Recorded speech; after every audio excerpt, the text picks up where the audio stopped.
Muito boa tarde. Imagino que todos que estão aí com a gente também estão um pouquinho cansados por esse longo dia e essa participação tão presente de vocês, mas a gente agradece e pede para que vocês prestigiem e nos ajudem a aproveitar bastante o caríssimo professor do EUC, que gentilmente cede o seu tempo e vai compartilhar com a gente o conhecimento. Ficamos muito felizes de lhe passar a palavra, professor. Fique à vontade, se apresente e faça o que lhe convier. Seja bem-vindo. Muito obrigado, boa tarde a todos, a todas, né? Queria agradecer imensamente a possibilidade, né, de estar aqui mostrando um pouquinho, né, do trabalho que a gente desenvolve, né, falando um pouquinho da pesquisa que vai de encontro à sala de aula. Então, queria agradecer muito a oportunidade. Gostaria de elogiar também o grupo que está realizando este evento, o Enopen, porque é uma ideia fantástica, né? Muito inteligente. Estão de parabéns. De certa forma, aí nós conseguimos falar com o Brasil inteiro, né? Então, isso é uma forma de nos unirmos cada vez mais e de contribuirmos com o debate acadêmico, né? Estou aqui, evidentemente, como um aprendiz de pesquisador, né? Sempre, e agradeço imensamente a oportunidade de falar com vocês neste fim de tarde, né? Então, meus agradecimentos, né? Principalmente aí o professor William, o professor Márcio Urel e outros amigos aí, né, que a gente conhece na Unemat, contribuirmos com o debate acadêmico, né? Parabéns aí a todos vocês. Tá? Bom, eu vou compartilhar aqui, né, o meu PowerPoint, né, e eu planejei, né, fazer uma parte, digamos, uma parte introdutória, e depois eu vou colocar algumas experiências, né. O foco é trabalhar com questões do ensino médio, né. A sugestão foi essa, acho que é muito bacana, né, porque a pesquisa demora a chegar, né, no ensino fundamental e médio, né. Não só a pesquisa, mas as experiências exitosas, né, elas demoram a chegar, né? Às vezes o professor está muito ali no mundo do trabalho, muito envolvido, né? Então, eu vou fazer uma explanação geral, né? Depois eu vou falar de algumas experiências exitosas. E, por fim, eu vou deixar alguma referência, né? Assim, são referências minhas, né? Evidentemente que existem diversos outros trabalhos aí, tá? Então, eu vou tentar ser um pouco teórico e prático, tá? Para ver se a gente consegue contribuir melhor aí, tá? Bom,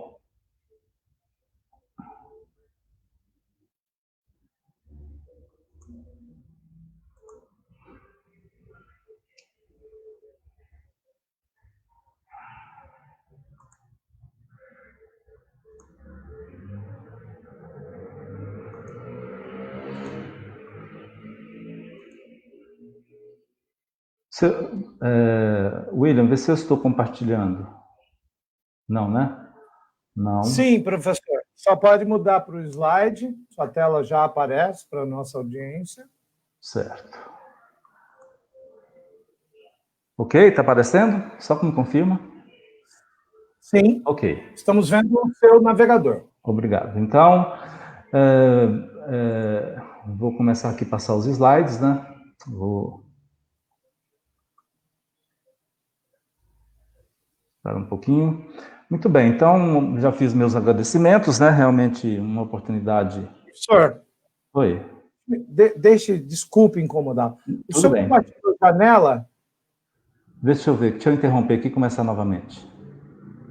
Se o senhor for compartilhar a janela, tem que escolher o PowerPoint mesmo. Se não, compartilhe a tela, porque aí qualquer coisa que o senhor parar vai aparecer para a gente. Tá, vamos aqui novamente. Então, vou lá, compartilhar, né? Compartilhar a tela, não é isso? É mais garantido. Vamos lá. O que eu prefiro. Janela do aplicativo, correto? Se o senhor usar a janela, vai direto na apresentação do PowerPoint. Ele mostra as opções. A tela inteira? Tela inteira é garantido. Então, vamos lá. Vou compartilhar.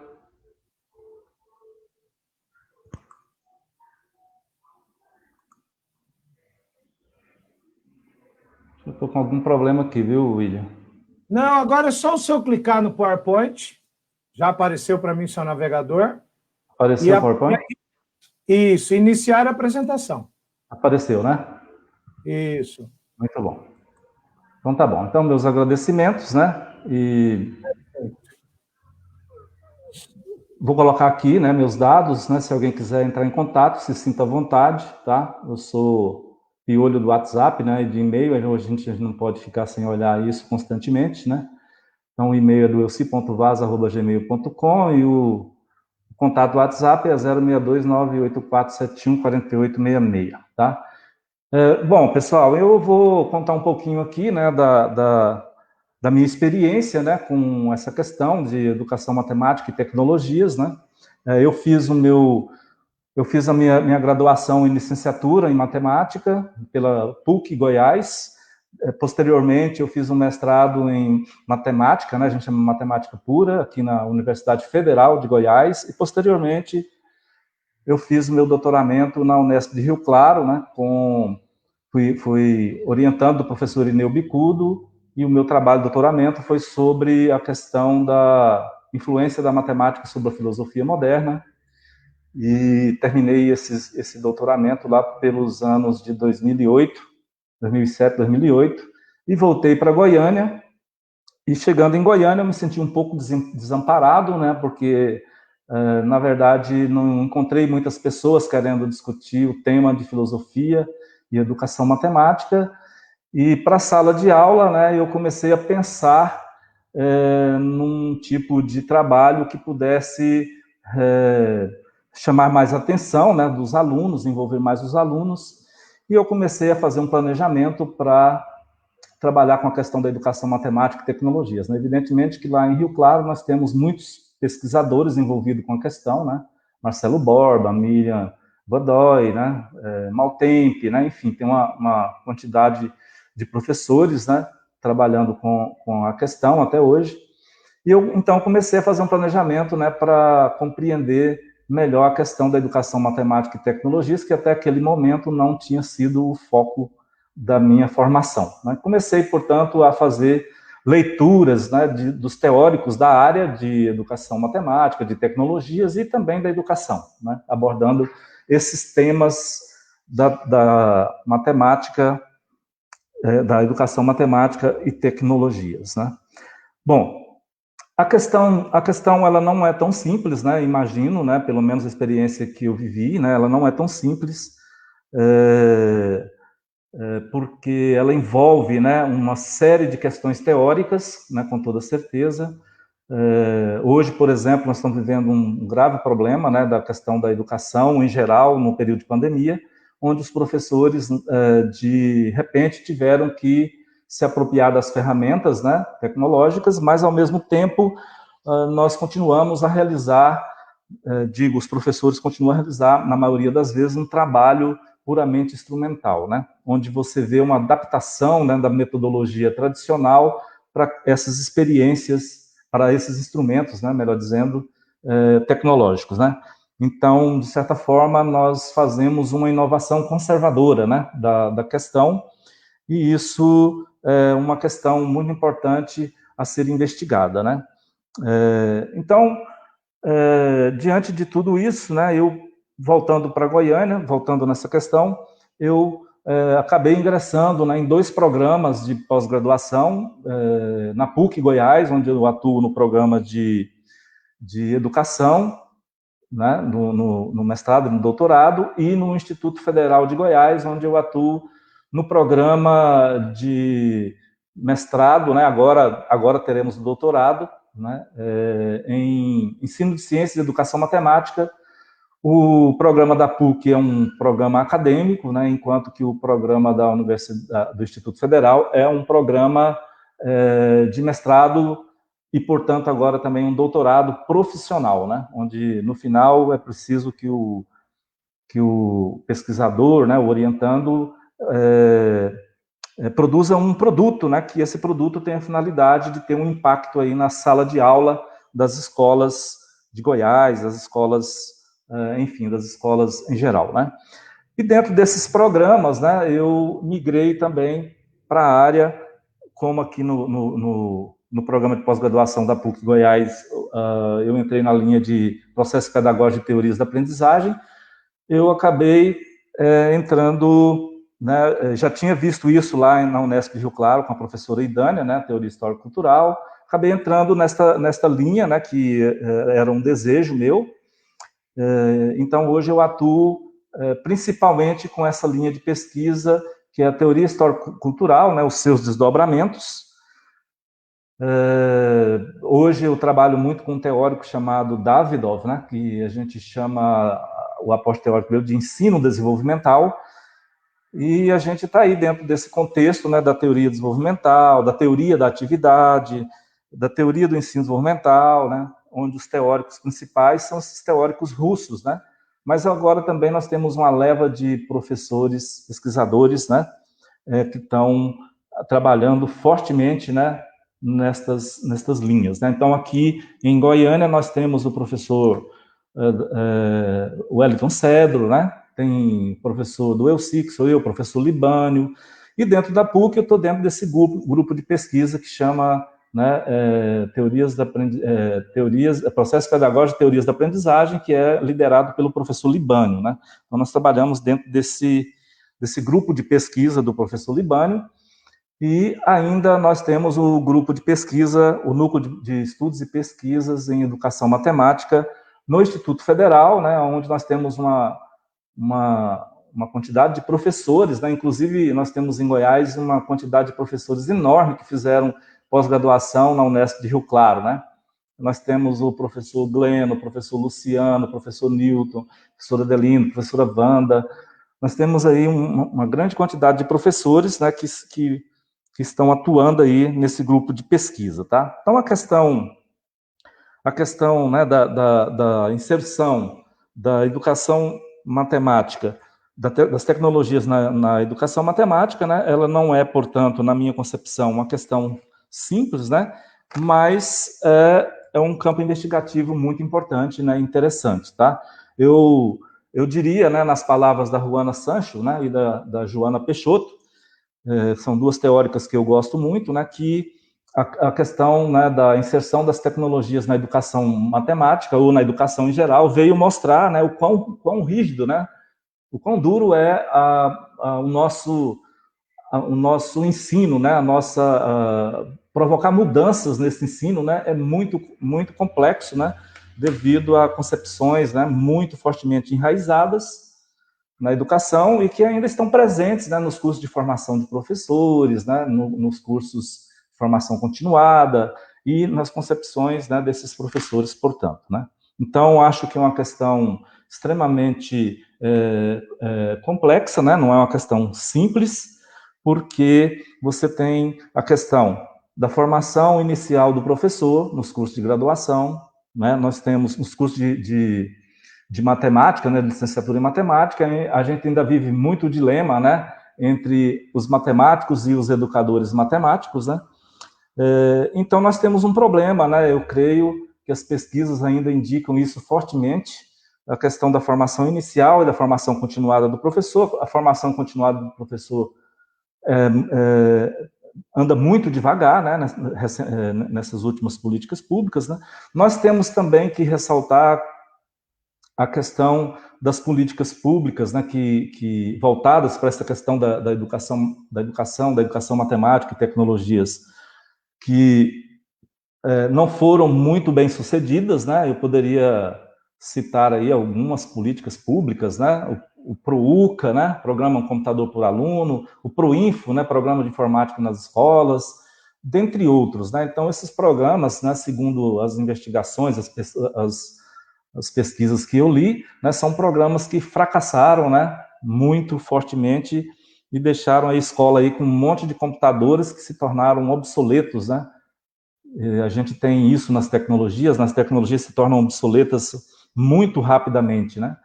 E gostaria também de enfocar, né, que as condições materiais das escolas, né, a questão do investimento na escola, na formação do professor, tem sido mínima, né, nos últimos anos, aliás, por toda a história, né, mas nos últimos anos essas condições materiais das escolas, né, e, portanto, do trabalho do professor, né, tem deixado muito a desejar, né, e, portanto, nós encontramos professores, às vezes, em condições, né, de trabalho muito, muito complexa, né, principalmente devido a gente ter, eu acho que isso é quase uma característica nacional, os professores terem ter que fazer muito trabalho, né, para poder sobreviver, né, trabalhar, dar muitas horas aulas, né, isso fere muito o princípio da educação, que é o planejamento de ensino, né, então isso está refletido aí nos péssimos resultados, né, que nós temos nos testes. Não gosto muito de citar testes, né, mas nós temos os testes nacionais e internacionais que colocam o Brasil em posições inadequadas, né, porque, de fato, hoje, eu não gosto muito de falar de teste, porque, de fato, hoje nós temos uma educação matemática, uma educação em geral, basicamente voltada para testes, né? São tantos testes que a gente até se perde, né? É Enem, é IDEB, é Provinha, é ENAD, né? Então, são muitos testes, e a escola, eu posso falar, né, com tranquilidade aqui das escolas de Goiás, a educação está voltada para teste, né? Como se essa fosse o objetivo principal da escola, né? E nós sabemos que não é, né? Entendo o objetivo principal, né, da escola, ensinar os conceitos científicos, né, de modo a formar para o mercado de trabalho criativo, né? Não alienado, né? Então, esse contexto todo é para dizer, né, que a questão de inserção das tecnologias na educação matemática, não é uma questão simples, né? Ninguém consegue fazer isso de um dia para o outro, né? Isso você vai ter que ter um preparo, né? Você vai ter que adquirir uma experiência antes, né? Porque a questão das tecnologias ainda é uma questão que exige, né, muito preparo do professor, tá? E mais ainda, né, esse preparo do professor, ele está relacionado com a questão, né, de integrar um conhecimento matemático com as tecnologias dentro de uma didática, né? A questão da didática, a meu ver, ela emerge com força, né, em todas as situações de ensino-aprendizagem, e nós temos uma didática formal, né, muito bem estabelecida, uma didática formal empírica, né, e que está muito relacionada à descrição superficial dos objetos científicos, né, dos conteúdos matemáticos, né? Isso se reflete muito, né, quando você pergunta para o aluno, né, seno de 30 é meio, mas por que seno de 30 é meio? Aí eu não sei, né? Então ela está muito, muito direcionada a esses aspectos superficiais, né, eu diria, do objeto científico, tá? Então, não é culpa do professor, né, pessoal? Eu acho que o que falta, né, o que falta é investimento mesmo, né, formação, investimento na formação continuada, não é? Reconhecimento do professor, valorização deste profissional, né, condições de vida mais dignas também, né? Então, acho que tudo isso integra a problemática, né? Então, parte é um problema político, social, é um problema econômico, não é? E nós temos aí, nos últimos anos, né, até incentivo, né, à agressão a professores, né? Então, acho que a questão é uma questão cultural, então é uma questão muito complexa. De todo modo, estava conversando com o William aqui antes, nós estamos aí na luta, né? Tá? E vou usar a frase do William, né? Eles passarão e nós passarinho, né? Como diz lá o poeta, né?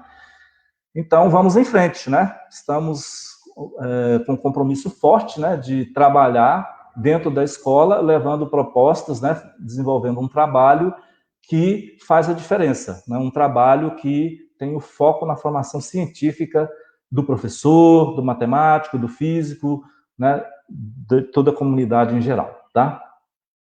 Então, essa problemática da educação matemática e tecnologias, né, eu tentei superar dessa maneira, né, me preparei, né, para trabalhar com isso, né, li autores, fui atrás de aplicativos, né, e, enfim, encontrei aí o software GeoGebra, né, um software que está sendo muito utilizado, né, tem muito artigo publicado, né, muito fórum, muito...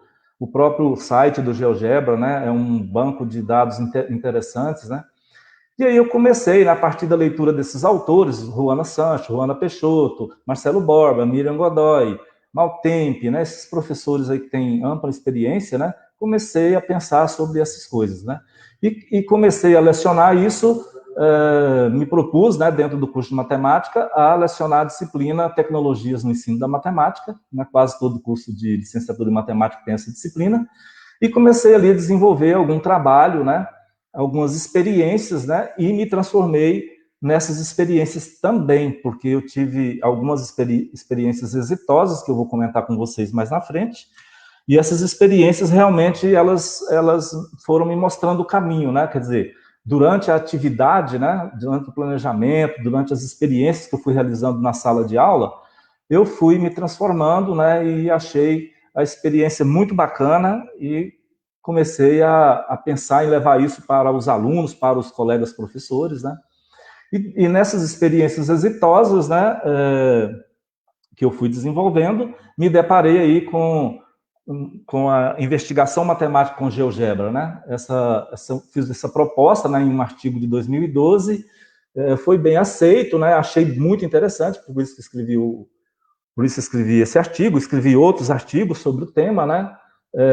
E nessas experiências exitosas, né, eu fui obtendo, né, novos conhecimentos e novas perspectivas, né, e fui me transformando no processo, como eu disse agora mesmo, né. Então, essa investigação matemática com GeoGebra, né, que hoje aqui a gente está chamando de investigação matemática com GeoGebra no ensino médio, eu penso que ela pode ser abordada, né, em vários momentos da educação, né. Nós estamos aqui fazendo também a apologia à tecnologia, né.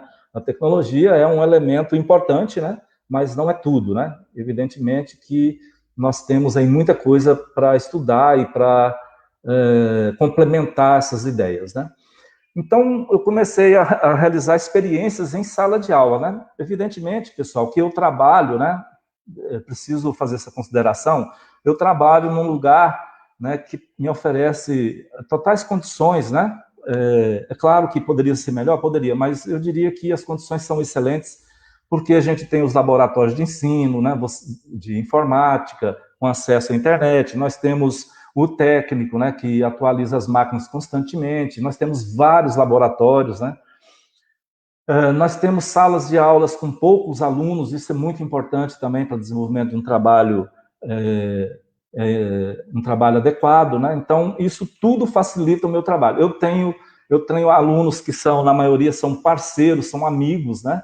Isso é muito importante também, né?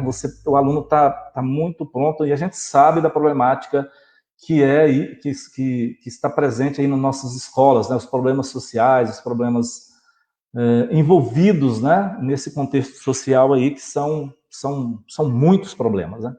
Então, eu comecei a praticar, né, isso que eu vinha chamar de investigação matemática com GeoGebra, através, né, de uma experiência em sala de aula, vivenciada em 2 cursos de licenciaturas, principalmente, e às vezes algumas turmas de ensino médio, que eu trabalho também aqui no Instituto Federal, né, a gente oferece aulas para o ensino médio, né? E também nos programas de mestrado e doutorado que a gente trabalha, né? Então, essa experiência foi ampliando, né? E nós acabamos aí produzindo alguns artigos. Eu vou deixar esses artigos, vou deixar a referência bibliográfica no final, né? Para quem quiser, e depois também quiser entrar em contato, eu envio, né?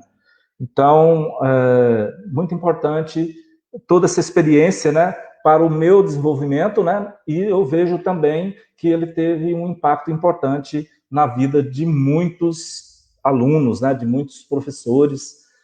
Então, foi uma experiência que eu considero exitosa, e dessa experiência geral exitosa, eu vou citar algumas daqui a pouco, tá? Vou falar aqui um pouquinho da investigação matemática com GeoGebra, que o tempo passa, né, rápido. Então, a sugestão de trabalhar com investigação matemática com GeoGebra é trabalhar, como o próprio nome indica, né, investigação, né, é trabalhar de forma investigativa. Desta forma, você tem que mudar muito, né, a forma que você trabalha com o aluno na sala de aula, né. Primeiro que nós invertemos todo o processo, né? Realmente nós trabalhamos com o aluno, né? Junto com ele.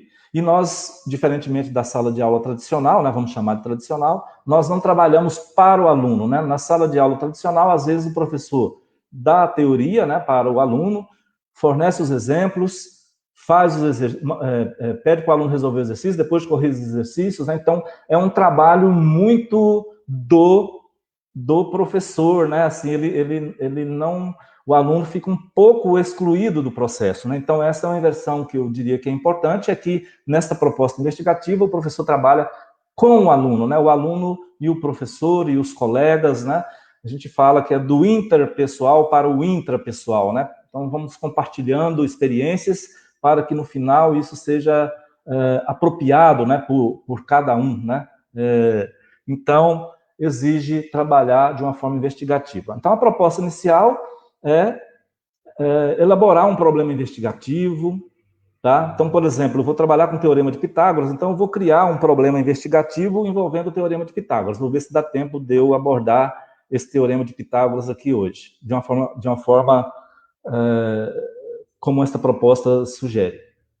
Então, iniciar com um problema investigativo. Muitas vezes esse problema, como aconteceu nas minhas experiências, esse problema surgiu na sala de aula, né? Quando o aluno falou, professor, está acontecendo isso, né? Algo que eu não tinha pensado ainda, mas de repente o aluno, professor, está acontecendo isso, você fala que está em um problema para investigar e você valoriza, né, a participação do aluno e valoriza a participação dos colegas, né, do coletivo da sala de aula.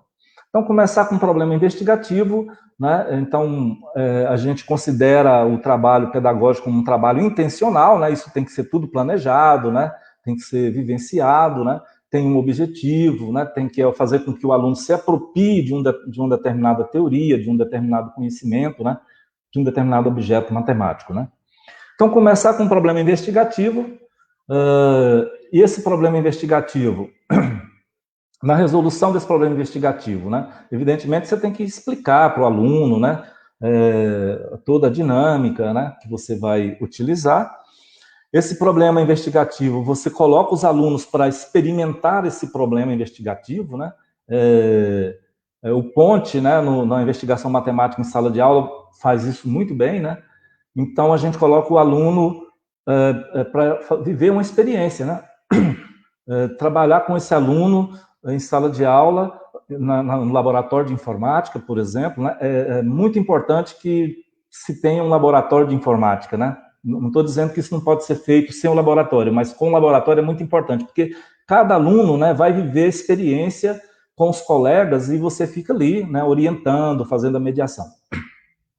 Então, a partir do problema investigativo, você coloca o aluno para experimentar, né, para desenhar no software, né? O software tem uma dinâmica importante, né? Que ele integra ali a geometria, a álgebra, né? Numa mesma tela, você tem os processos dinâmicos, né? Coloca o objeto em movimento, isso tudo é importante para o aluno observar o objeto em várias situações, né? Então, você coloca o aluno para experimentar, né? E essa experimentação, como eu falei, né? Como é um ato intencional, né, você vai coordenando o trabalho de modo a conduzir o aluno a uma conjectura. Essa conjectura, esta ordem também, às vezes ela não é bem esta ordem, né? Não estou colocando uma ordem, né, tem que ser assim o assado, né? Não é uma receita, né? Às vezes a conjectura vem antes da experimentação, né? Às vezes o aluno fala, professor, está acontecendo isso, aí você vai experimentar para ver se realmente, né, acontece, tá? Então essa conjectura, você vai trabalhar, portanto, essa conjectura a partir da experimentação, né? E depois você vai tentar formalizar essa propriedade, né? Essa descoberta, tá? Agora, essa formalização também, eu entendo que ela tem que ser pensada, né? De acordo com a série que você está trabalhando, né? De acordo com o nível cognitivo dos alunos, né? De repente, não vai lá formalizar o vértice da parábola usando derivada lá no 9º ano, né? Então, tem que ser de acordo, né? Você tem que conhecer os seus alunos, né? A partir da experiência que você vive com eles, realiza com eles, você passa a conhecer esses alunos, né? E aí você vê, né? formas, né, de validar esse teorema. Eu acho que o termo melhor seria validar, né, porque dependendo lá, né, você coloca situações, mas você não faz uma dedução dos moldes da matemática, né? Ou poderia fazer também, né? Depende, como eu falei, né? Por exemplo, o Teorema de Pitágoras, existem mais de 300 demonstrações, né? Que está lá naquele livro da americana lá, Lomes, né? Então, você poderia, de repente, começar com uma demonstração, né? Tranquila, né? Tá? E aí, uma vez que você valida essa conjectura, né? Essa experiência, esse problema investigativo, você pode tentar generalizar, né? De repente, o que seria essa generalização? De repente, você prova que uma propriedade é válida, né? Sei lá, válida para um triângulo, né? Você tenta generalizar ela para um quadrilátero, para né, um pentágono, um hexágono, né? E assim sucessivamente, tá? Então, esses quatro primeiros elementos aí, problema investigativo, a experimentação, a conjectura, a formalização, a generalização, eu entendo como se fosse o núcleo da ciência matemática, né? Um matemático profissional, ele vive de investigar problemas, né? E para fazer essa investigação, ele vai experimentar, ele vai chutar, ele vai ir numa direção, ele vai dar com os burros na água, como se diz aqui em Goiás, né? Depois ele volta, né? Então ele vai viver uma experiência, né? Hoje, com o advento do computador, né? Muitas experiências, muitos problemas têm sido, né, experimentados, né, com softwares potentes, né? Em um nível mais elevado, né? Então, esses quatro elementos, né, o problema investigativo, a experiência, conjecturas, né, o matemático vive dessas conjecturas, né, a formalização, a generalização, eu penso que ela está no cerne da ciência matemática, né. O matemático, né, em todas as áreas, ele perpassa, né, não vou dizer que ele perpassa tintim por tintim, mas ele perpassa por esses caminhos aí, né. Em se tratando de uma questão de ensino, aprendizagem de matemática, né, ou de qualquer área do conhecimento, é importante fazer esse monitoramento, né? Vamos chamar de monitoramento, né? Esse monitoramento significa que você, né, vai ali estar entre eles, né?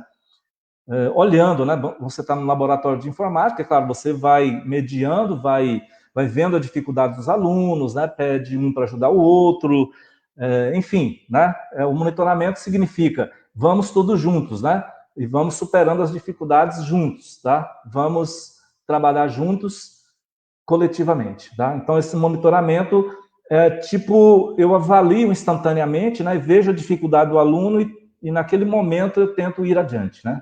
Eu tento fazer com que ele supere, né? Aquela dificuldade momentânea. Às vezes é uma dificuldade com o próprio software, né? É preciso, né, que os alunos tenham uma afinidade já, né, com o software para fazer esses desenhos. É possível também você desenvolver atividades investigativas de modo que ele vá se apropriando, né, dessas ferramentas do software ao longo da experiência, né? E, por fim, uma avaliação, né? A avaliação aqui no sentido de Lucchesi, né? Uma avaliação formativa. Avaliar aí significa ver como o sujeito está, né, do ponto de vista cognitivo, da aprendizagem, e ver o que você pode fazer, né? Se a avaliação, né, ela não foi exitosa, né? Se a experiência não foi exitosa, né? No nosso aporte teórico aqui, a gente coloca o aluno, né, por exemplo, para resolver uma situação, problema, né, pertinente, e se ele for capaz de resolver, na avaliação foi positiva, né? Então a gente analisa, né, qualitativo, né, essa experiência aí, tá? Então isso aí seria o núcleo, né? Como eu falei para vocês, o núcleo da investigação matemática no GeoGebra. Como eu falei com vocês, né, eu acrescentei algumas coisas aí por se tratar, né, de questões voltadas à educação matemática, né? Então, a questão da avaliação é muito importante, né? Não a avaliação que os professores praticam, às vezes, no dia a dia, né? Como, por exemplo, a turma toda saiu mal, mas no outro dia eu vou entregar a prova e continuo a aula. Não é nesse sentido, né? É no sentido realmente de verificar a aprendizagem, né? E refazer o planejamento, né?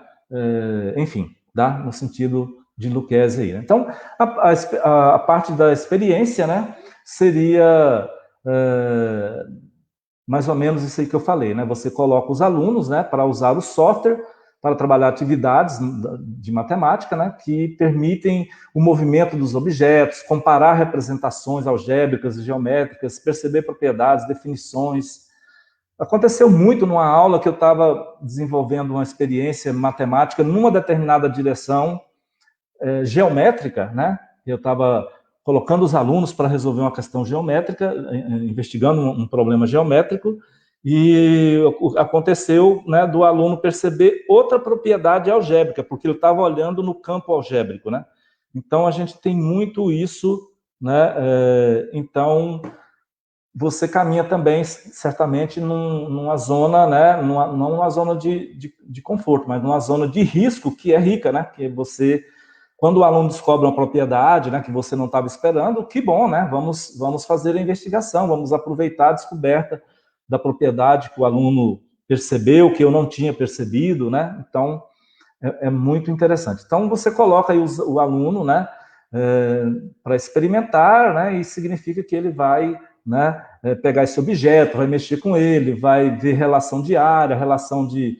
Enfim, né, vai tentar resolver o problema, né, ver as propriedades e tentar encaminhar uma solução para o problema, né. A parte de conjectura significa a percepção, né, que o aluno teve daquela experiência, daquele objeto, né, saídas, né, e que precisam ser posteriormente formalizadas. Como eu falei, essa formalização aí é um raciocínio que valida, né, ou não, né. Para não validar basta um contra-exemplo, né, para mostrar que o argumento está errado, né, enfim, né, é uma questão aí, portanto, também de você perceber o nível, né, cognitivo do aluno e fazer uma validação, como eu falei, né, pertinente, tá? Não dá para você também, né, colocar o aluno para tentar enxergar uma formalização que está muito além dele, né? Como eu falei, não dá para você colocar o aluno para entender que o vértice da parábola é aquilo lá, usando derivada lá no 9º ano, né? Não estou dizendo que isso é impossível, mas, né, temos que avaliar tudo isso, tá? E a generalização, né, significa que eu vou verificar a validade dessa propriedade, né, para uma situação mais geral, né? Por exemplo, o que significa essa generalização, né? Se uma determinada propriedade vale para a matriz 3×3, será que ela vale para 4×4, 5×5, K por K, N por N, né? Se uma propriedade vale para triângulo, será que ela vale para quadriláteros, pentágonos, hexágonos, né? E assim por diante, tá? E monitorar, realizar durante toda a investigação, né? Onde você vai observando os alunos em atividade, né, vai intervindo no processo, vai mediando, vai orientando, né, de forma que todos participem ativamente da atividade, né. Nós temos uma máxima aqui na teoria histórico-cultural, né, que a atividade precede o desenvolvimento, né, eu só consigo me desenvolver cognitivamente através de uma atividade estruturada, né, e aí entra a questão teórica, né, da teoria da atividade, do Davidov, né, do Leontiev, né, e a avaliação, né, como eu falei para vocês, essa avaliação, ela perpassa aí todo o processo de ensino-aprendizagem, né, e ela tem que ser uma avaliação contínua, né, formativa, etc., como eu já citei também anteriormente, tá? Muito bem, aqui eu tenho algumas experiências exitosas, né, são artigos que eu escrevi, tá? Esse primeiro é uma experiência, com matrizes, né? Matrizes determinantes, tá? Muito, muito bacana, aconteceu numa sala de aula, tá? Esse aqui são todos artigos publicados, como eu disse, né? Esse aqui é a investigação matemática com GeoGebra em uma propriedade dos polígonos, né? Também bastante interessante. Nós tivemos aqui um aluno que escreveu a monografia de final de curso, né, do curso de licenciatura, o aluno chama Osni, né, nesse tema, tá? Aqui é uma experiência que nós vivenciamos aqui, né, sobre funções que são inversas de si mesmo, né, na literatura internacional chama involutions, né? Nós desenvolvemos também, né, uma experiência bastante interessante. E, por último, eu tenho essa experiência aqui das novas tecnologias, novas demonstrações Novos Caminhos para a Matemática e Educação Matemática, onde nós procuramos mostrar, né, uma nova demonstração para aquele teorema, né, das raízes complexas, né, a soma das raízes complexas, né, as n raízes complexas de um número complexo são nulas, né, a soma é nula, tá? Então, a soma das raízes enésimas de um número complexo é nula, né? Então, nós apresentamos uma nova demonstração, basicamente uma demonstração muito focada na geometria, né? E então neste artigo nós apresentamos as duas demonstrações que nós conhecemos e colocamos mais uma, né, como exemplo, tá? Aqui são as referências, tá? Eu vou em seguida, vou deixar aqui um pouquinho, em seguida eu vou colocar aqui, tentar desenvolver algumas experiências exitosas, tá? Então, depois, quem quiser, eu envio os slides, né? Só pedir também para a organização do evento, né? Eu envio para vocês, tá? Eu vou agora tentar mostrar para vocês algumas experiências exitosas, tá? William, confirma para mim se está vendo a área de trabalho, por favor.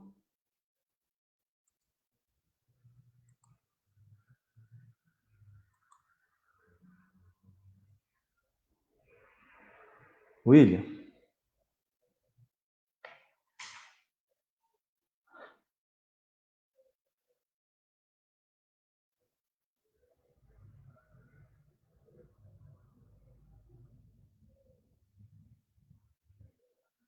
Muito bom. Então, acho que estão conseguindo ver aí, né? Minha área de trabalho. Tá? Aqui é uma experiência que ocorreu, né, numa aula minha, né, onde a ideia era a avaliação, né, da disciplina, era fazer com que o aluno, tá, o aluno desenvolvesse, né, um projeto de ensino, tá? E nesse projeto de ensino, né, ele teria que apresentar esse projeto de ensino, ele teria que planejar um projeto de ensino, planejar e apresentar, né, para nós, né, para os colegas e para o professor, que no caso era eu, né? Então, ela apresentou uma experiência com matrizes, né? E ela começou apresentando matrizes, tá? Foi apresentando matrizes, né? Inicialmente ela começou a apresentar essas matrizes elementares, né? Sem qualquer aviso, né? Digamos assim, e começou a operar com as matrizes, né? Aqui ela está somando as matrizes, né? Foi operando desta maneira, né? Fugi um pouquinho do que eu estava querendo, né? Porque eu queria uma coisa mais investigativa, né? Tá? E aí ela foi operando com essas matrizes, né? Aqui ela multiplicou a matriz por 2, né? Aqui ela somou as matrizes, né? E foi mostrando, né, na entrada de comando, como que se realiza, né? Aqui ela calculou a transposta das matrizes, né? Tá? E foi operando aí, né? Aqui ela foi colocando outros exemplos, né? Usando esses critérios, subtraindo matriz, etc, né? E de repente, né? Como eu comecei a fazer perguntas, né? Perguntei para ela, mas se você está dando só essas matrizes, né? E como é que seria? Me dá uma matriz 3x3. Achei interessante porque até então a gente não tinha desenvolvido nenhuma atividade usando matriz, né? Ela colocou essa matriz, né? De repente ela colocou essa matriz e, curiosamente, né, uma matriz de números consecutivos, né? Eu perguntei, me dá uma matriz 3x3. Ela me ofereceu essa matriz, né? Ela estava muito preparada, ela sabia mexer com esses comandos, né? Mas a pergunta era mais no sentido de provocar, né, para ver se o aluno estava seguro, né, etc, né? E eu pedi para ela calcular o determinante, tá? Ao calcular o determinante, ela obteve o determinante nulo, tá? E eu fui solicitando. Então, me dá mais um exemplo de matriz. Insistentemente, ela colocava matrizes de números consecutivos. E eu, né, fui pedindo para ela calcular o determinante, tá? E aí, né, ela foi obtendo, né, esses determinantes aí, B igual a 0, né? Tá? E logo alguém da disciplina, né, falou, professor, toda matriz que tem os números consecutivos tem um determinante nulo, né? Aí estava aí um ótimo momento para começar, né, uma investigação, né? O problema emergiu ali e eu aproveitei o momento para fazer a investigação, né? Então, a partir dos exemplos, né, da experimentação, da experiência, houve a conjectura, tá? E aí eu fui, né, pedindo para a aluna, né, e testando casos e casos, né? Então, aqui nós temos o caso, né? Aqui nós temos o caso, nós colocamos vários elementos, né, em formas consecutivas, o determinante não altera, tá? E, enfim, né, fizemos a formalização, né, do cálculo determinante, né, para um caso geral, colocando n mais 1, n mais 2, etc. Né? Depois de formalizar isso, calcular esse determinante, nós fomos para uma matriz 4x4, né, fazer a verificação, né, e aí tem uma matriz 4x4, agora usando, né, números decimais, né, a propriedade se mostrou válida em geral, né, para a matriz 4x4, né, e fomos generalizando até uma matriz K por K, né, todos dão determinantes iguais a zero. Mas essa formalização, né, não vale essa formalização, aqui é uma demonstração visual, né, tem que ser uma demonstração formal, né, não podemos fugir muito disso. Ou uma validação, né, como eu disse, dependendo do nível de ensino que você trabalha, né. Então, testamos todos os casos, né, então temos aí o teorema, né, toda matriz quadrada de ordem n superior a 3, em que os números, né, estão dispostos em forma de números consecutivos, tem um determinante nulo, né? Então, fechamos a ideia e, né, faltou o caso 2x2, né? E, de certa forma, ficamos envolvidos com os outros casos, né? Ficou o caso 2x2. O caso 2x2, ele tem sempre determinante igual a menos 2, né? Então, ele foge o padrão, mas, de qualquer forma, nós temos aí todas as etapas contempladas, né? E a generalização do pensamento, tá?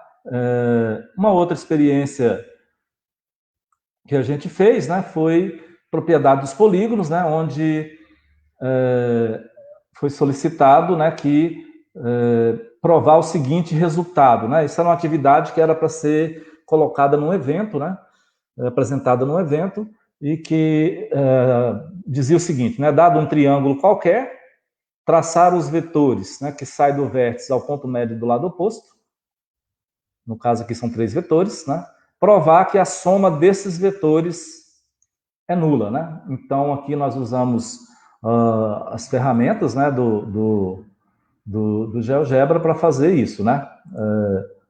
Por exemplo, né, aqui nós desenhamos o triângulo, né? Traçamos os pontos médios, traçamos os vetores, e aqui nós levamos os vetores, né? São vetores, a gente chama de vetores equipolentes, né? Levamos os vetores, né, e colocamos eles na forma de soma, deu o ciclo fechado, né? A soma é nula, então essa é uma demonstração visual para este caso, né? E aí você tem a dinâmica, né? Quer dizer, movimentando os vetores, né, a soma continua sempre igual a zero, né? E nós formalizamos aqui, como era a disciplina de geometria analítica, né, nós fizemos a demonstração usando vetores, tá? E, né, evidentemente que nós tentamos, posteriormente, generalizar, né, esta propriedade, né, levando-a para quadriláteros, depois pentágono, hexágono, depois para um polígono qualquer de n lados, né? Então, aqui a gente desenha um quadrilátero qualquer, traça os pontos médios, agora você traça esses vetores, né? Terminar de traçar os vetores, ele volta, né? Aí nós podemos formar 2 ciclos, né? Ou um único ciclo, mas nós percebemos que durante o processo, formar 2 ciclos é mais fácil de fazer as contas e de demonstrar, né? Que depois a gente vai inserir aqui um pensamento algébrico, né? Uma generalização, que a gente precisa a gente vê muito, né? O quanto que o pensamento algébrico é fundamental, né? Integrado à geometria. E aí você consegue, né, conseguimos demonstrar para uma propriedade para um polígono de de n lados, né? Qualquer polígono, a soma dos vetores é nula, né? Você tem aí a experimentação, a demonstração visual, né? Quer dizer, se a demonstração visual é importante porque se falhar, né? Ela, aqui mesmo, ela se desmonta, né? Tá? Uma outra experiência bacana que eu fiz aqui, uma experiência interessante, foi essa aqui, que fala sobre funções inversas, né? Aqui você tem, ela começou assim, né? Estávamos resolvendo uma prova, né? Não sei mais da onde, acho que uma prova de vestibular, que pedia para calcular a composta, né? Desta função com ela mesma, né? F composta com F. Ao calcular, nós chegamos numa situação interessante, né? F composta com F dá a própria função identidade, né? Que é a função G, né? Que vai ficar mais x menos 2 com mais 2 cancela, Então, aquilo surgiu na minha cabeça. Quais são as funções que são inversas de si mesmas, né? E aí começamos a investigar isso, né? Quais são as funções que são inversas de si mesmas, tá? De imediato, né, nós descobrimos que esta função, ela é inversa dela mesma, a própria função identidade, né? Porque são os exemplos triviais. E depois nós descobrimos, né, que existe esta família, né, de funções aqui, que todas são inversas dela mesma, tá? Quer dizer, toda função do tipo menos x mais k é inversa dela mesma, tá? A partir disso, né, nós fomos testando outras situações, né? Esta função aqui, ela é inversa dela mesma. Essa aqui também é inversa dela mesma, né? E a partir daí a gente elaborou alguns resultados, né? Então, por exemplo, função polinomial, as únicas que podem ter inversas dela mesma, essas menos x mais k e a identidade, né? Outra coisa, né? Toda função que é inversa dela mesma, ela já tem que ter a parte, ela tem que conter as duas partes, né? As duas partes que são simétricas, né? Então, isso é uma característica das funções inversas dela mesma. Então, esta função aqui já tem esta parte e a simétrica, portanto, ela é inversa dela mesma. Que quando eu fizer a simetria, né, uma coincide com a outra e você tem a própria função, né? Então, a parte simétrica tem que coincidir, quer dizer, a função que é inversa dela mesma já tem que conter as duas partes, né? As funções que são inversas de si mesmo. Então, isso aqui foi um teorema, né? A função tem que conter, já tem que ter essas duas partes. As funções que estão no terceiro e quarto quadrante são funções pares, funções ímpares, né? As funções aqui, que estão aqui também, só que tem um detalhe, as funções que estão nos quadrantes 1 e 3, elas têm uma propriedade que é a seguinte, né? A reta tangente, neste caso aqui, a reta tangente a este ponto aqui, tá? Vou traçar aqui a reta tangente.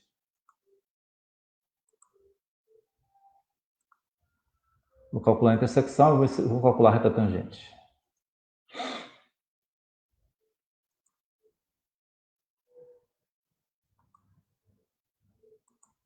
Essa reta tangente, ela tem sempre o coeficiente angular menos 1, né? Então, esse é o teorema que a gente fez, né? Então, sempre a reta tangente, neste ponto, né? Quando ela está nesse primeiro e quarto quadrante, tem coeficiente angular igual a menos 1, tá? Enfim, né? Então, aí são algumas experiências bacanas, né? Nós não estamos aqui enfatizando, né, de jeito algum os resultados, são resultados elementares, mas eu creio que isso no ensino-aprendizagem de matemática é muito importante, porque você acaba mostrando, né, um pouco do processo investigativo da matemática, né? Então, eu enfatizo muito a metodologia, né? São experiências que eu desenvolvi, que são muito exitosas, tá? E com relação ao teorema de Pitágoras, né? Eu creio que o meu tempo não vai dar, porque a gente tem que parar um pouquinho antes, mas gostaria apenas de comentar rapidamente, tá? Professor. Oi. Fica à vontade, professor. Se o senhor visse o tanto que o pessoal está gostando, vai lá. Mostra o teorema de Pitágoras. Tá bom. Meu microfone tinha falhado, o senhor me desculpa, mas eu nunca abandonei. Não, tá ótimo. Tá ótimo, tá ótimo, né? No teorema o teorema de Pitágoras, nós fizemos uma experiência, né? Inclusive foi uma experiência realizada, né? Num experimento didático formativo, né? Nós chamamos aqui na teoria que nós trabalhamos experimento didático formativo. Nós desenvolvemos uma investigação sobre sobre o teorema de Pitágoras. E esse foi um trabalho realizado por um parceiro meu, né, Elias Rafael, aqui de Goiânia, provavelmente deve estar assistindo aí, né? Um grande parceiro, né, desenvolveu isso aí como experimento didático formativo, fez análise, né, das potencialidades, etc. Né? Então, a questão do teorema de Pitágoras, nós criamos um problema investigativo, porque para nós, né, às vezes, para nós, você conhece o objeto, sabe do que se trata, mas para o aluno é desconhecido, né? Então é interessante você trabalhar do ponto de vista investigativo, né? Então, nós criamos um problema investigativo, né? Imagina a seguinte situação, uma pessoa, né, possui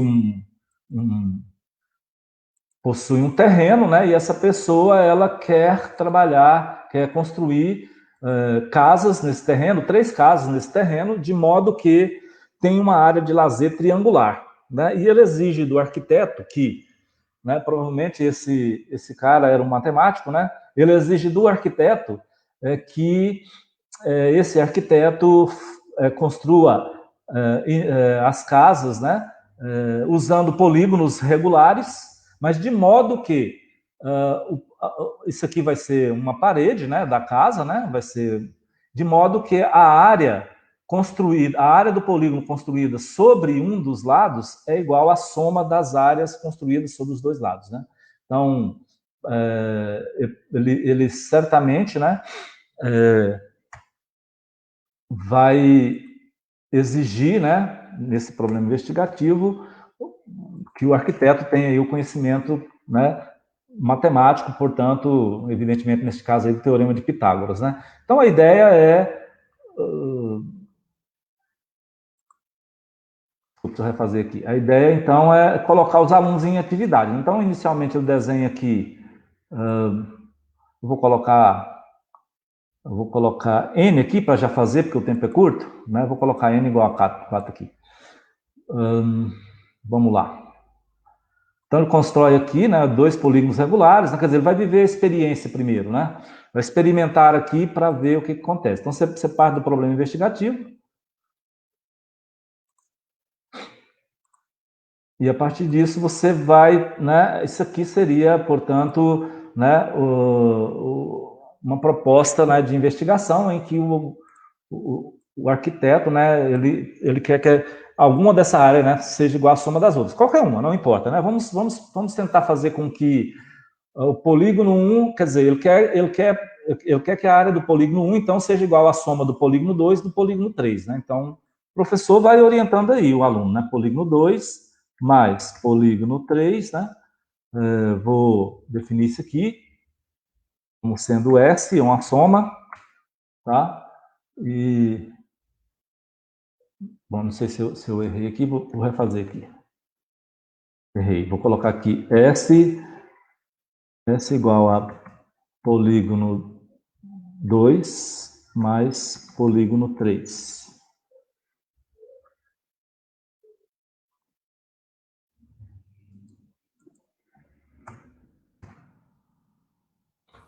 Professor, talvez tenha um daqui. Tá, isso. Você okay. já. Aí, o que o Elias Rafael fez? Colocou os alunos no laboratório, né, e colocou os alunos em experiência, né, em experimentação, né? Então, o aluno foi mexendo aqui, né, e tal, né? Qual que era a ideia, né? Quando o aluno perceber, né, que quando o triângulo é retângulo, né, o polígono 1 tem a mesma área que a soma dos outros 2, né? E quando não tem o resultado, né? Então, aqui, através da experimentação, né, o Elias Rafael, né, no caso, conduziu o aluno a enxergar esta conjectura. Ah, professor, então, né, se o triângulo for retângulo, vale. Se não for retângulo, não vale. Exatamente, né? Então, aí partiu para uma forma de de validar este conhecimento, né? Me parece que ele escolheu uma demonstração que usa você colocar os triângulos, né? Forma um trapézio e calcula a área do trapézio de dois modos diferentes, somando as áreas do triângulo e diretamente pela área do trapézio, chega no Teorema de Pitágoras. Foi realizando isso, né? Aí depois a ideia é generalizar, né? Ou seja, né, uma vez que... Vamos ver, então, se a situação para triângulo, né? Para triângulo também, né? Para triângulo, se for triângulo, retângulo, né? Se eu construir a casa, né, em forma de triângulo, também vale, tá? E vai generalizando, né? Vai formalizando. Aí você vai formalizando utilizando, por exemplo, o caso inicial, né? Nós colocamos o caso inicial do quadrado por razões históricas, né? O Teorema de Pitágoras surge com essa questão dos quadrados, né? Na geometria grega, né? E aí você vai mostrando, né? Se for 4, né? E ao mesmo tempo vai formalizando. Se for pentágono, também, né? Se for hexágono, também a relação de área vale, né? E você vai formalizando, validando, né? Demonstrando, né? Conforme a situação. No caso nosso aqui, né? Era uma turma já tinha uma certa maturidade, né? A gente tentou formalizar esses resultados aí, deduzindo, né? A partir do Teorema de Pitágoras original, né? Foi generalizando, se for 7 lados, 8 lados, também dá certo, né? Tá aqui, ó, 347 é o polígono construído sobre a hipotenusa, aqui construído sobre a soma, né? Evidentemente, tá? E a partir daí, né? Por exemplo, percebeu-se que o problema do arquiteto não tem mais como ser resolvido aqui, né? Porque aqui você tem sobreposição de áreas, né? E isso aí não vai ser relevante a partir de agora, né? A partir de agora, né? Mas o fato é o seguinte, que aí o professor continua, né, mostrando para os alunos que, apesar do problema do arquiteto aqui, né, só pode ser realizado até o n igual a 8, mas ele pode ser, né, a relação de área continua valendo, né? A relação de área continua valendo com um polígono de n lados, né? E aí você faz a generalização do pensamento matemático para um polígono de n lados, polígono regular de n lados, né? A mais, né? A mais nessa investigação. Você poderia colocar também semicircunferências aqui, né? E a área continua, a relação de áreas continua valendo para semicircunferências, né? Ou seja, a semicircunferência construída sobre a hipotenusa tem uma área igual à soma da semicircunferência construída sobre os outros catetos, tá? Então, são formas de generalizar, né? Desta maneira, a gente coloca muito assim o conceito, né, dentro de uma dinâmica, né? Uma dinâmica interessante, porque o aluno ele não foca só num aspecto do objeto, né? Ele foca em vários aspectos do objeto, né? Vê aí alguma aplicação, né? Vê o conceito em desenvolvimento, né? De forma a atribuir mais significado, né? Mais entendimento e observar muito, né? Esta possibilidade de ver o objeto, né? Em dinâmica diferente, em posições diferentes, né? Tudo isso são aspectos muito relevantes, né, que a gente considerou nessas experiências exitosas, né? Nós também escrevemos um artigo, né, eu e Elias Rafael, sobre isso, está publicado num livro, né? Ok? Então, assim, o que nos motivou muito nessas experiências exitosas, né? E são coisas assim que para a sala de aula nós achamos, né, que são relevantes para trabalhar, mas dentro de uma perspectiva, né, que muda muito o critério de participação do aluno na aula do professor, né? É uma relação mais profunda, né, em que o professor e o aluno têm uma troca intensa, né?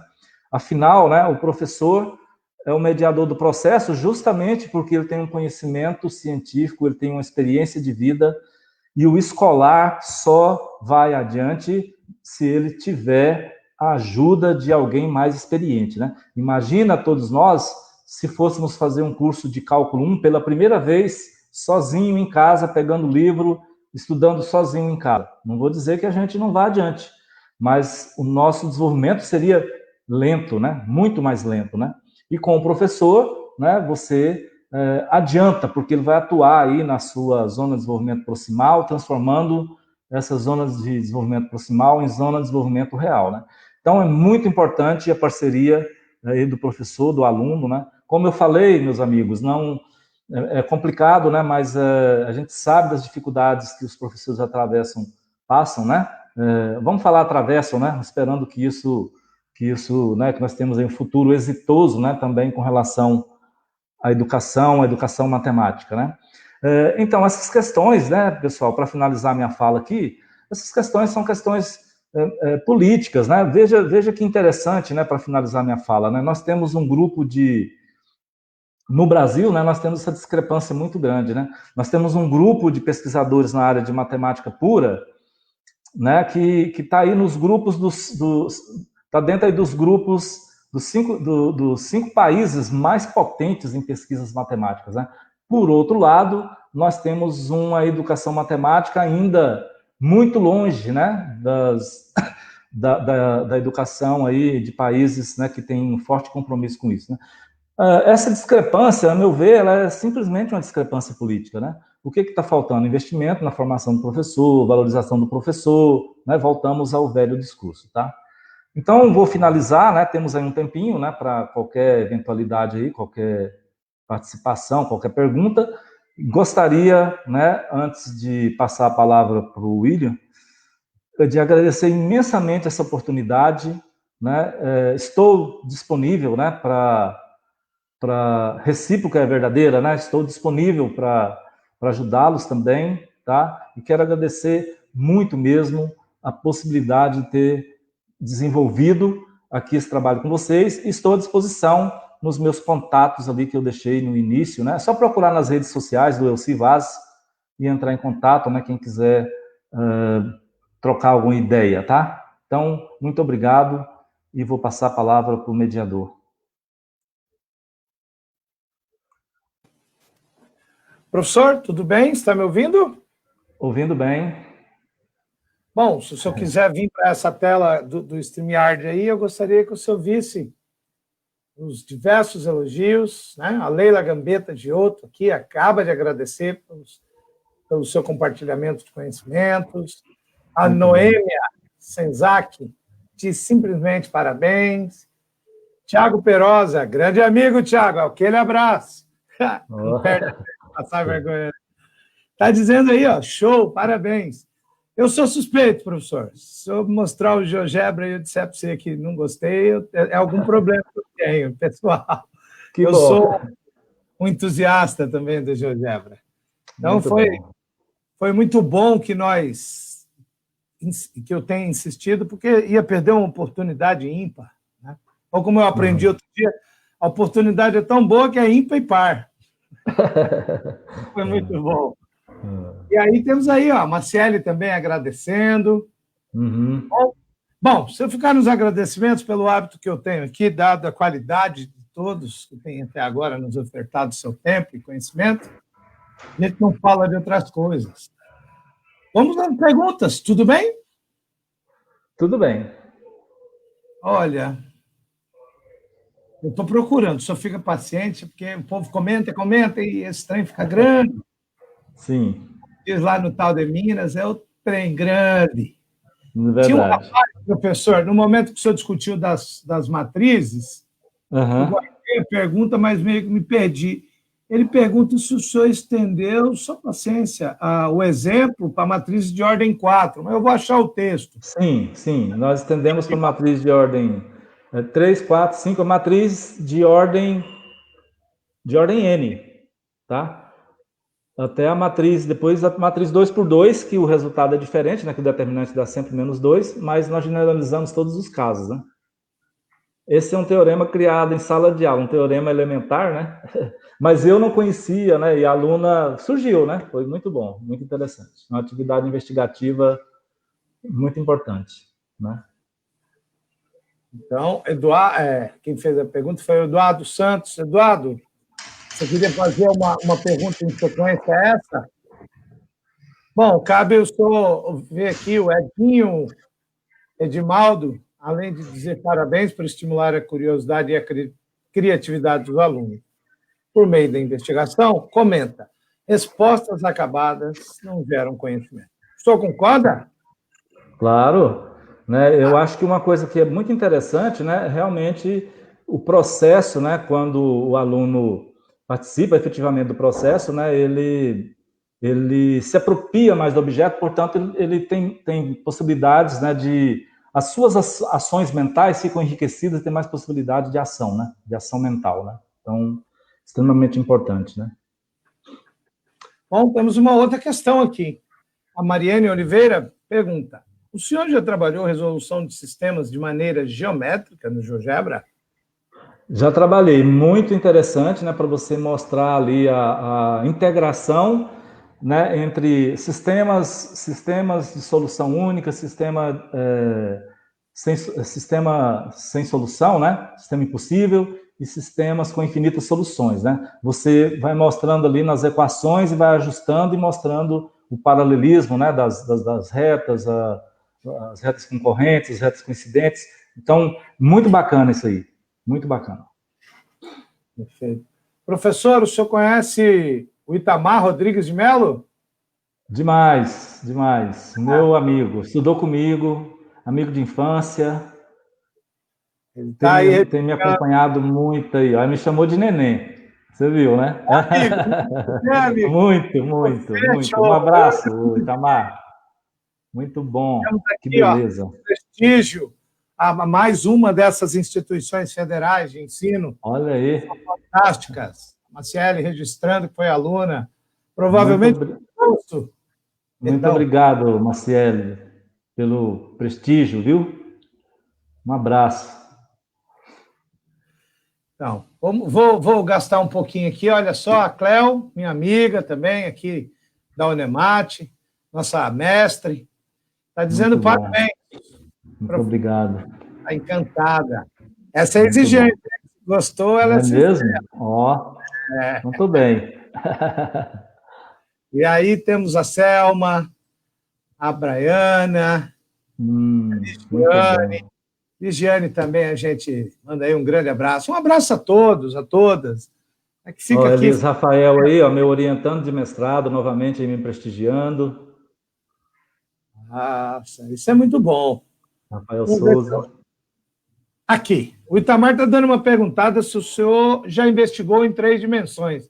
Será que ele está falando do sistema? Não, eu acho que ele está falando da janela de visualização em 3D, né? Do sistema tridimensional, né? É muito boa essa pergunta, né? Porque você acredita que eu ainda não fiz nenhuma investida no 3D? E eu estou trabalhando com esse software tem tanto tempo. Mas, assim, e meu tempo, ele se esgotou muito nos últimos anos devido aos grandes compromissos aí, né? Trabalho com 2 programas de pós-graduação, o tempo, como eu estava conversando com o William, virei um pouco preenchedor de formulário, né? O tempo, mas é uma coisa que eu gostaria muito de fazer investigação em objetos 3 dimensões.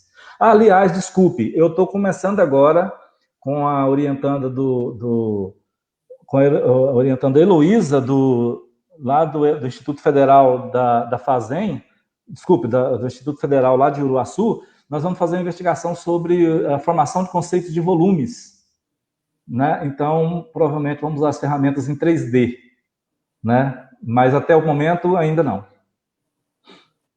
Então, Itamar, tá aí uma cobrança, hein? Bom, professor. Meu amigão. Amigo, né? Amigo sempre faz isso com a gente. Olha só, aqui, a Mariene perguntou se o senhor trabalhou a resolução de sistema de maneira geométrica.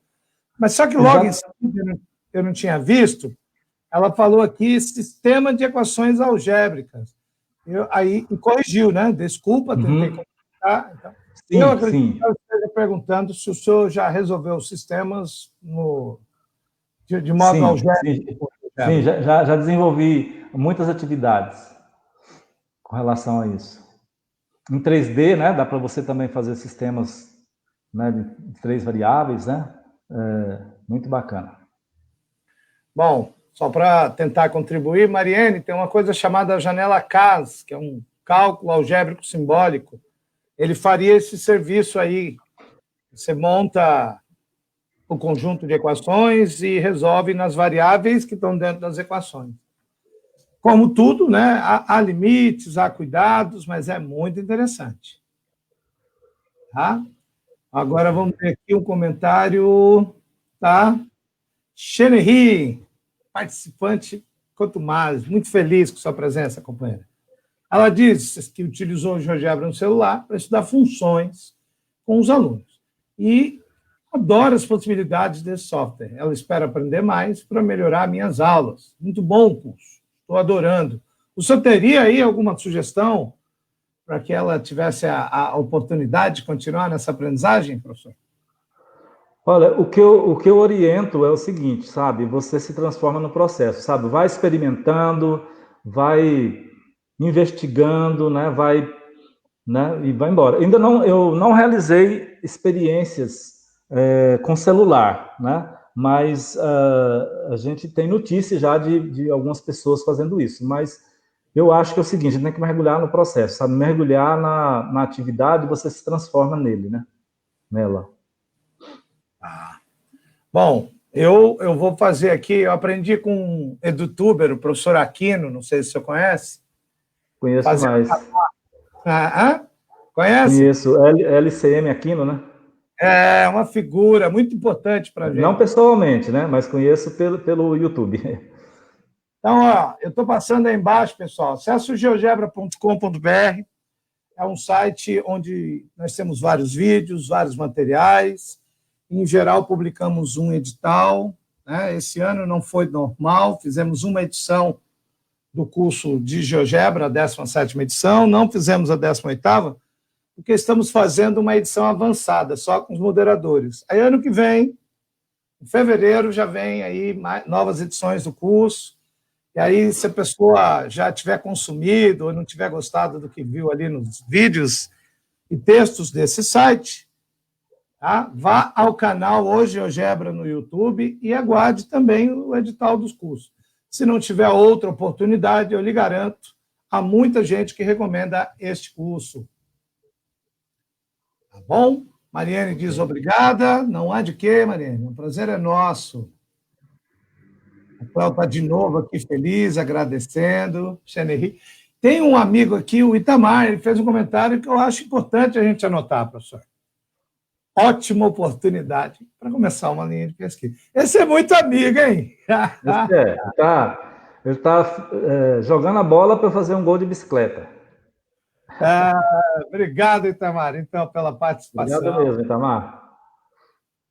Bem, uma última coisa, a gente tem aí a questão do tempo, temos mais uma conferência, e eu quero chamar todos para não perderem a conferência 2 de hoje à noite, que é na sala, na página do Encontro Nacional. Né? Acho que você já deve estar se acostumando. A gente tem uma página, que é o Encontro Nacional Online de Professores de Educação Matemática, que ensinam matemática, e outras 3 salas onde essas palestras acontecem.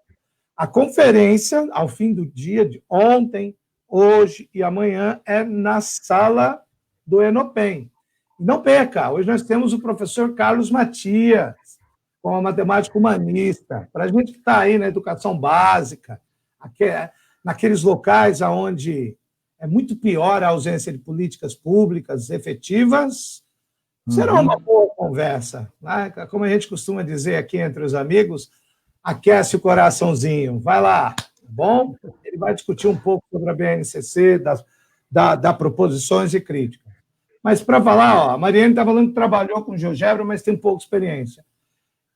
A experiência... Tem que ir pouco a pouco, né? Eu ia falar para o senhor tem algo para falar, assim, se é difícil? Assim, a minha experiência foi essa, né? Eu fui gradativamente também, né? Minha experiência também não era muita, né? Mas eu fui consultando, fui vendo os fóruns, né? Os sites, né? Vídeos, e fui trabalhando, mexendo com software, né? E fui me apropriando das ferramentas. Com conhecimento matemático que você tem, você faz a integração tranquilamente. Outro ponto que eu acho muito forte, professor, integre-se à comunidade. Ela é gigantesca, ela é generosa. Tanto os desenvolvedores que produzem uma ferramenta boa, assim, gratuita, né, professor? Claro. Pode mandar e-mail para qualquer pessoa que você ouvir. Ela isso. uma legião de pessoas aí mexendo com isso. Eu vou fechar aqui com uma última pergunta, comentário, e o senhor respondendo, depois a gente vai pedir para o senhor se despedir e vamos para a próxima. O Tiago Perosa colocou: o que o senhor acha de trabalhar o círculo trigonométrico usando as funções seno e cosseno no GeoGebra para alunos do ensino médio? Muito bom isso aí, viu? Eu estou desenvolvendo agora, né, uma atividade sobre isso.